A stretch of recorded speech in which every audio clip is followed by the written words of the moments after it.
Those of you who know me personally know that I'm very interested in film. Heck, my rants and ravings about Hollywood and censorship have kind of given that away on here too, I guess. So there's a recent controversy in the movie-making world that I feel I should comment on. The arrest and attempted extradition of Roman Polanski. Now, I've seen some of his movies, like them to some extent, and I'm fully aware that he's won an Oscar, but he's also a convicted pedophile, folks. So frankly, I find it astonishing and disgusting that so many people, including a couple of my friends, are rallying for his release. For those of you who don't know the story, I'll give you the condensed version. In the late 70s, Polanski took photographs of a 13-year-old girl who wanted to be a model. However, he also drugged her and repeatedly raped her. He was convicted in 1978, and despite having managed to lessen the charges to simply having sex with a minor, Polanski fled the U.S. before sentencing and has spent the bulk of his time in France ever since, unable to be touched by American authorities. But a week or two ago, he traveled to Switzerland for a film festival and was suddenly arrested.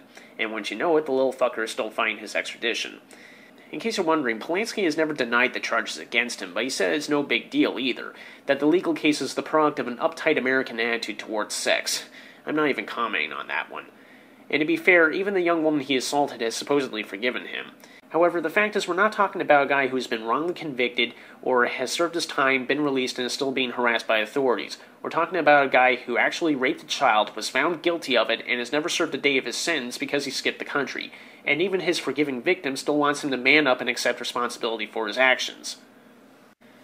Frankly, I can't help but notice that if Joe Blow is convicted of just bumping into a kid, he's going to be hung for the rest of his days. So what makes a movie director so fucking special that he can violate a grade school or it can be swept away labeled ancient history? Tell that to the victims of these sort of sick bastards.